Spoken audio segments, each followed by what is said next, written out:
Halo semuanya, selamat datang di channel yang tidak layak untuk dihina ini. Sebelum kita mulai, atur posisi santainya, seruput kopinya, dan mari kita berhayal. Heh, anak kurang ajar, kenapa kamu kesini?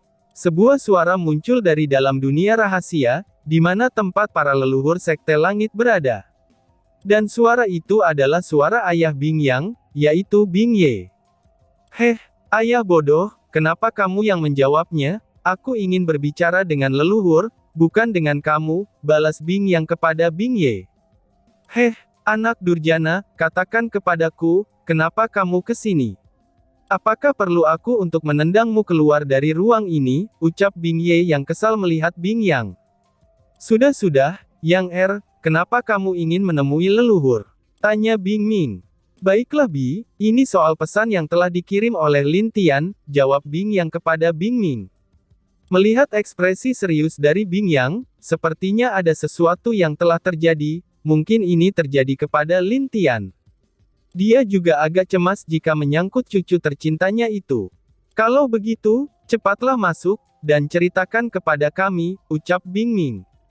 Lalu Bing Yang mengangguk, dan kemudian mengikuti di belakang Bing Ming. Bing Ye yang tadinya kesal, kini menjadi serius dan tidak banyak bicara lagi. Jika itu persoalan cucunya, dia bahkan akan menghancurkan apapun itu jika cucunya telah dianiaya. Setelah masuk, Bing Yang melihat 5 leluhur yang sedang duduk di sebuah aula, dan di sana ada Bing Shaosu, Bing Ying, Bing Zentian, Bing Jin, dan juga Bing Lao. Salam leluhur lama, ucap Bing Yang. Bangunlah, ceritakan kepada kami pesan apa yang telah dikirim oleh Lin Tian. Tanya Bing Zentian dengan serius. Siap leluhur, jawab Bing Yang. Setelah itu, Bing Yang segera menjelaskan pesan apa yang didapat dari Lin Tian.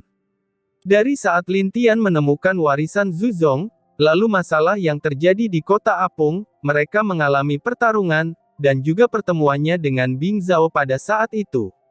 Dari situ juga, Lin Tian mengatakan bahwa, mungkin para Yimo telah merencanakan sesuatu, dan itu sudah pasti adalah bencana besar bagi makhluk di dunia ini. Lin Tian juga mengatakan hal-hal yang dikatakan oleh Bing Zhao kepadanya, dan juga tentang beberapa Yimo yang menjadi dalang dari masalah di kota Apung. Dia juga tidak lupa untuk memberitahukan tentang kemungkinannya bahwa, akan ada masalah di benua timur tepat ketika akan dibukanya ruang makam di benua timur. Dia meminta pamannya untuk mengirim orang ke sini, jika seandainya situasi yang tidak diharapkan akan terjadi. Dan juga, dia telah memberitahukan kemungkinan besar para ahli dari Sekte S mungkin akan ikut menangani masalah ini, karena dia sudah memberitahukannya kepada murid dari Sekte S itu, dan tentu saja dia juga telah menyebutkan nama murid dari Sekte S itu. Hahaha, anak ini, ucap Bing Lao sambil tersenyum. Kurang lebih sudah setahun dia keluar, dia bahkan sudah berkenalan dengan murid dari Sekte S. Dan bahkan, perempuan itu adalah murid dari Master Sekte langsung, hahaha, ucap Bing Ying sambil tertawa dengan senang. Sudahlah, kita sebaiknya menganggap serius perkataan anak itu, jika ucapannya benar, maka bencana besar akan terjadi di dunia ini, ucap Bing Zentian. Benar sekali, kita juga harus mengirimkan beberapa orang ahli menuju ke sana, seperti yang Lin Tian katakan, jika Sekte S benar-benar akan membantu, mungkin itu akan menjadi lebih mudah untuk ditangani, ucap Bing Shaosu. Ya, benar, mereka semua mengangguk setuju, tentang masalah Yimo, semua orang tentu saja tidak akan ada yang keberatan, karena Yimo adalah musuh dari dunia luar, dan merupakan ancaman bagi makhluk dunia ini. Apakah perlu bagi kita untuk memberitahukan suku naga? Tanya Bing Jin. Itu tidak perlu, sebelum kejadian ini valid, kita harus tetap merahasiakannya dari yang lain. Bahkan Sekte S itu sendiri, mungkin saja akan berpikiran seperti itu, tetapi dia tidak tahu bahwa, orang yang memberikan rencana dan memberitahukan itu adalah salah satu dari sekte kita sendiri, ucap Bing Zentian sambil tersenyum. Mungkin Sekte S tidak akan menduganya bahwa, orang yang memberitahu masalah dan rencana Yimo itu adalah orang dari Sekte Langit. Baiklah kalau begitu. Bing Yang, sekarang pergilah, kami sudah mengizinkan penyelidikan tentang masalah ini, berikan bantuan kepada Lin Tian, tapi sembunyikan pasukan yang kita kirim, ucap Bing Ye. Baiklah, aku pamit, ucap Bing Yang sambil berbalik, dan kemudian bersiap untuk pergi. Tunggu dulu, ucap Bing Ming. Ada apa Bi? Tanya Bing Yang. Ini, soal keponakanmu, jangan dekati Lin Tian, dan katakan kepada orang-orang itu, agar berpura-pura tidak mengenal Lin Tian, ucap Bing Ming. Memangnya kenapa? Tanya leluhur yang lain. Apakah kalian tidak mengerti, jika dia mengirim pesan kepada kita, itu berarti dia meminta bantuan kepada kita juga, untuk menyembunyikan identitasnya, jika dia terlalu banyak bertempur dan secara tidak sengaja menggunakan teknik dari sekte kita, maka dia akan ketahuan oleh orang lain, dan juga, itu buruk bagi kita dan juga Lin Tian, jawab Bing Ming menjelaskan. Oh, apakah maksudmu Lin Tian masih ingin menyelidiki masalah ini dengan Bing Zhao, dan jika satu orang ketahuan, maka yang lain pasti akan ketahuan kalau mereka berasal dari tempat yang sama, itu juga akan membuat musuh kita menjadi waspada kepada kita, begitukah maksudmu? Tanya Bing Zentian sambil tersenyum. Benar sekali ayah, dan juga, Lin Tian tidak ingin ada yang mengetahui siapa dirinya di saat dia berada di luar sana, karena jika semakin banyak orang yang mengetahuinya, maka akan banyak orang yang takut dan segan kepadanya. Kemungkinan terbesarnya, dia tidak dapat menemukan seorang teman yang baik, ucap Bing Ming. Dia juga tidak ingin kalau teman cucunya baik kepada Lin Tian, itu hanya karena status dari cucunya saja. Oh, baiklah, kami mengerti. Bing Yang, pergilah, ucap Bing Zentian. Siap leluhur, balas Bing Yang. Setelah Bing Yang keluar dari ruang dunia para leluhur, dia langsung menuju aula utama. Di sana seluruh petinggi sudah berkumpul, dan dia kemudian menjelaskan situasi yang terjadi, karena mereka dipanggil secara mendadak. Setelah mendengar bahwa itu berkaitan dengan temuan Lin Tian, para tetua lalu mengusulkan untuk pergi ke daerah timur untuk membantu Lin Tian, dan tentu saja, Bing Yang menyetujuinya. Tetapi Bing Yang memilih tetua ketujuh untuk pergi membawa beberapa murid inti ke sana, yang kekuatannya berada di tahap alam ilahi tingkat kelima. Tetua ketujuh sendiri merupakan praktisi yang berada di tahap alam abadi tingkat ketujuh, dan dia juga salah satu tetua terkuat yang ada di sekte. Setelah selesai membuat rencana, semuanya bergegas melaksanakan rencana yang telah ditetapkan. Tim penyelidik telah disiapkan, lalu dibagi dan dikirim ke seluruh benua, mereka juga diharapkan untuk berkomunikasi dengan Bing Zhao dan yang lainnya, itu agar bisa memahami situasi yang ada dan melaporkan semuanya. Tim yang menuju ke benua timur sudah bersiap untuk berangkat bersama dengan tetua ketujuh. Nama tetua itu adalah Ding Xiahou. Mereka juga diperintahkan untuk tetap tenang di sana, lalu melihat keadaan dan tidak mengungkapkan diri mereka kepada publik, termasuk jika mereka melihat murid sekte super lain yang ada di sana. Pada hari itu juga, Sekte Langit sibuk untuk mempersiapkan keberangkatan tetua ketujuh dan murid inti lainnya. Keesokan harinya, di Sekte S, setelah para petinggi mereka menerima berita dari Mu Xuanyin, mereka juga bertindak dengan cepat, dan menyuruh murid mereka untuk membantu Kekaisaran Wu di benua timur secara langsung. Itu dilakukannya untuk menghadapi murid dari Sekte Neraka, dan tentang kemungkinan Yimo yang akan muncul. Bahkan mereka langsung mengirim tetua pertama mereka untuk memimpin ke sana. Sedangkan di suatu tempat di benua timur, Lin Tian masih duduk dengan tenang, dan mulai berlatih setelah berbicara tentang masalah tadi bersama Wu Xin dan Mu Xuanyin. Dia juga mendapatkan pesan dari sekte bahwa, pamannya juga sudah bergerak mengirim orang ke benua timur. Perjalanan dari kota Apung ke Kekaisaran, itu butuh waktu sekitar 8 hari paling lama. Karena dia menggunakan singa terbang, mungkin dalam waktu 5 hari mereka sudah tiba. Pertandingan antara Kekaisaran Wu dan 2 kekaisaran lainnya, itu juga akan diadakan 10 hari lagi. Jadi, masih ada waktu bagi mereka untuk menuju Kekaisaran Wu, dan masih ada waktu 5 hari lagi untuk persiapan bagi mereka sebelum bertanding setelah sampai di Kekaisaran Wu.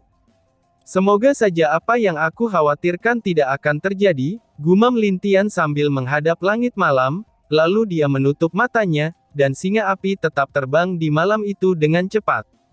5 hari telah berlalu sejak mereka meninggalkan kota Apung, dan sekarang mereka sudah dekat dengan Kekaisaran Wu. Tembok megah Kekaisaran itu, sepertinya terbuat dari beberapa harta berharga yang sangat kuat dan juga kokoh. Lin Tian juga bisa merasakan aura dari arai pelindung yang kuat, yang berada di sekitar sana. Anak muda, itu adalah tembok kota Kekaisaran Wu, bagaimana menurutmu? Tanya Wukong. Wah, sepertinya itu sangat kuat dan juga kokoh, aku juga bisa merasakan aura yang cukup kuat dari sana, jawab Lin Tian. Walaupun hanya sebuah tembok, Lin Tian bisa merasakan dengan jelas bahwa, tempat ini memiliki banyak ahli yang cukup kuat. Hahaha, terima kasih kalau begitu atas pujianmu, balas Wukong sambil tertawa.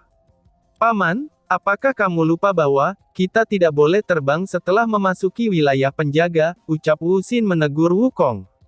Astaga, aku hampir lupa, anak muda, kita bisa berjalan dari sini menuju gerbang, dan kemudian memasuki kota dengan berjalan kaki saja, itu disebabkan oleh aturan yang berada di sini, ucap Wukong. Oh, tidak masalah paman, balas Lin Tian. Lalu dia menyuruh singa api untuk segera turun, setelah melewati hutan yang dekat dengan gerbang kota Kekaisaran Wu. Setelah itu, mereka berjalan menuju gerbang kota yang terisi oleh 2 pria dan 2 wanita, itu membuat mereka menjadi perhatian orang-orang di sana yang akan memasuki kota. Dan bahkan, ada yang melihat Wu Xin dan Mu Suanyin dengan pikiran mesum. Melihat 2 wanita cantik ini, walaupun mereka tertutup cadar, tapi tetap saja tubuh indah mereka tidak dapat disembunyikan. Jika mereka ingin masuk ke kota, mereka harus mengantri, dan melakukan pemeriksaan. Karena banyak sekali orang-orang yang ingin masuk ke sana, Wu Xin memutuskan untuk segera membawa Lin Tian, Mu Suanyin, dan Wukong, langsung ke depan gerbang di bawah tatapan banyak orang. Kita tidak perlu mengantri, langsung masuk saja, ucap Wu Xin. Yang lainnya hanya mengikuti dan mengangguk saja, karena Wu Xin adalah putri kerajaan Wu. Jadi, itu tidak akan menjadi masalah untuknya. Lihat itu, mereka berani sekali datang ke depan para penjaga, dan sepertinya mereka ingin memaksa masuk, ucap seorang pejalan kaki yang sedang antri di belakang. Iya benar, terakhir kali ada orang yang sombong dan menerobos mereka, dan kemudian dipukuli oleh para penjaga, balas orang yang ada di depannya. Yang lain juga mulai bergosip. Di saat mereka melihat Wu Xin dan rombongannya sudah sampai di depan penjaga itu. Berhenti, kembalilah mengantri, atau kalau tidak, kami akan mengusir kalian, ucap penjaga yang berada di sebelah kanan pintu gerbang itu. Benar, kembalilah mengantri, karena jika tidak, kami akan mengeluarkan kalian dari sini, ucap penjaga lainnya yang ikut menyuruh mereka mengantri. Tetapi sebelum Wu Xin akan mengeluarkan sesuatu dari sakunya, sebuah suara datang dari dalam gerbang. Biarkan mereka semua masuk, aku yang akan bertanggung jawab, ucap seorang pemuda yang sedang menunggangi kuda. Jika dilihat-lihat, di belakangnya juga terlihat ada beberapa orang pengawal yang menggunakan baju besi yang sangat megah, dan kelihatannya cukup kuat. Tuan Muda Chu, ucap penjaga di sana. Tuan Muda Chu hanya mengangkat tangannya saja, dan kemudian menatap ke arah 2 wanita yang ada di depannya. Hai nona-nona, bagaimana jika kamu masuk denganku, aku akan mentraktirmu di dalam kota, dan aku akan memberikan pelayanan istimewa kepada kalian berdua, ucap Tuan Muda Chu.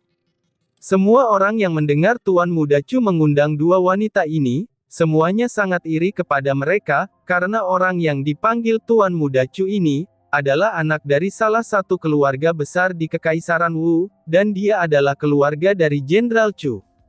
Itu tidak perlu, kami bisa masuk tanpa bantuanmu, jawab Wu Xin. Dia adalah orang berpengaruh di kerajaan ini, dan itu terlihat jelas dari penjaga di belakang Tuan Muda Chu.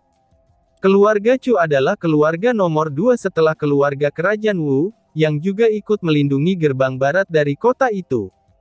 Hei Nona, mungkin kamu tidak tahu, Tuan muda kami adalah tuan dari keluarga Jenderal Chu di kerajaan, ucap seorang pengawal Tuan Muda Chu. Kamu jangan berkata dengan tidak sopan, ucap Tuan Muda Chu. Baiklah tuan, balas penjaga itu, Dena kemudian terdiam. Oh iya, Aku lupa memperkenalkan namaku adalah Chu Haoyang, cucu dari Jenderal Chu Zeng, ucap Chu Haoyang sambil menyombongkan kakeknya, yaitu Chu Zeng. Lin Tian yang merasa risih dan juga aneh, karena laki-laki ini sangatlah sombong, kelihatannya dia agak kesal, dan kemudian bertanya pada Wu Xin. Apakah keluarga Chu di sini sangat kuat? Tanya Lin Tian. Tidak, mereka tidak terlalu kuat, karena mereka masih seorang bawahan dari kerjaan Wu, jawab Wu Xin. Oh, jadi begitu ya, dia hanya bawahan, tapi sombongnya luar biasa, jika aku adalah kakeknya, mungkin aku sudah menggantung dia di pinggiran rumah sendiri, ucap Lin Tian sambil mengangguk dan meledek Chu Haoyang. Hei bocah, siapa kamu? Berani sekali kamu menghina tuan muda kami, apakah kamu sudah bosan hidup? Tanya pengawalnya yang ada di belakang. Tenanglah, kalau boleh tahu, memangnya siapa Anda? Tanya Chu Haoyang. Dia memang memiliki rencana ingin menikmati dua wanita cantik di depannya ini, meskipun mereka memakai cadar, tapi terlihat jelas betapa cantiknya mereka, dan bahkan tidak ada kecantikan seperti mereka di kota kekaisaran ini. Yang satu memiliki temperamen yang agak ceria, dan yang satu entah lagi memiliki sifat dingin, acuh tak acuh, dan juga bentuk tubuh yang sangat menggiurkan. Jangan banyak omong kosong, katakan saja jika kamu tertarik dengan mereka berdua, menyembunyikan pikiran jelekmu itu dalam-dalam, kamu bukanlah pria sejati, balas Lin Tian dengan kesal. Mendengar jawaban Lin Tian, itu membuat tuan muda Chu itu menjadi sangat marah. Apa katamu? Aku bukan pria sejati. Beranikah kamu mengatakannya lagi, balas Chu Haoyang dengan marah. Hahaha, aku akan mengulangnya, kenapa kamu memakai bedak di wajahmu? Lalu lihatlah bajumu, itu ada lukisan bunganya, dan itu seperti baju wanita saja, apakah jangan-jangan di kota ini ada toko baju termanis dan tercantik untuk seorang pria? Tanya Lin Tian sambil meledek. Bajingan, hajar dia, bunuh dua laki-laki ini, dan wanitanya bawa ke rumahku, ucap Chu Haoyang yang secara langsung memperlihatkan sifat aslinya. Sepertinya mereka tidak mengenalimu, orang ini juga sangat mesum, dan juga cukup jahat. Ucap Lin Tian kepada Wu Xin. Wu Xin yang mendengar ucapan Lin Tian itu, dia juga menjadi sangat malu, dan bahkan saudari seniornya Mu Suanyin juga merasa malu, dia juga mengerutkan keningnya karena mengalami kejadian ini. Wu Xin merasa ingin memotong kecil-kecil pemuda Chu ini, dia yakin akan menyelesaikan semua masalah ini setelah bertemu dengan ayahnya, dan dia akan meminta ayahnya untuk membersihkan orang-orang seperti ini. Karena jika ada saudari atau teman-temannya ke sini, dan kemudian melihat hal-hal seperti ini, itu membuat dirinya merasa sangat malu. Dan bahkan, pemuda Chu ini hanya berada di tahap alam tempering tubuh, dan pengawalnya yang paling kuat hanya berada di tahap alam bumi tingkat pertama. Bagaimana mungkin mereka bisa bertahan, ketika melawan seseorang yang dapat membunuh ahli di tahap alam ilahi dengan sekali teknik seperti Lin Tian? Dan bahkan, Wu Kong yang melihatnya dengan mata kepalanya sendiri merasa sangat malu, dia berpikiran sama dengan Wu Xin, dan dia pasti akan melaporkan kepada sepupunya tentang masalah ini. Aku akan memukulnya, apakah itu tidak apa-apa? Tanya Lin Tian kepada Wu Xin. Itu tidak masalah, aku yang akan bertanggung jawab, balas Wu Xin. Wu Kong juga mengangguk setuju dengan pernyataan Wu Xin. Hahaha, baiklah, setidaknya biarkan dia beristirahat selama 1 bulan penuh, ucap Lin Tian. Kurang ajar, cepat serang, teriak Chu Haoyang. Tidak tahu mana yang baik dan mana yang buruk, matilah bocah sialan, teriak pengawalnya yang maju duluan, dan diikuti pengawal yang lainnya. Kalian yang memulainya duluan, jadi jangan salahkan aku, ucap Lin Tian sambil bergerak dan menghilang dari posisinya. Dan segera, terdengar bunyi teriakan menyedihkan dari arah pengawal yang menyerang. Ah, tidak, Bang, krek-krek, satu persatu pengawal yang berjumlah 11 orang itu, salah satunya ada yang terbang ke arah kota, ada beberapa tangan atau kaki mereka yang dipatahkan oleh Lin Tian, dan juga ada yang dipukul wajahnya oleh Lin Tian hingga tak berbentuk. Tetapi dalam sekejap itu juga, Lin Tian sudah kembali di posisi awal dia berdiri. Hahaha, dengan begitu akan menjadi lebih baik. Selamat berlibur selama 1 bulan penuh. Salah-salah, mungkin 2 bulan atau lebih, hahaha, ucap Lin Tian dengan bangga. Dan tiba-tiba saja bersambung. Sekian dan terima kasih banyak.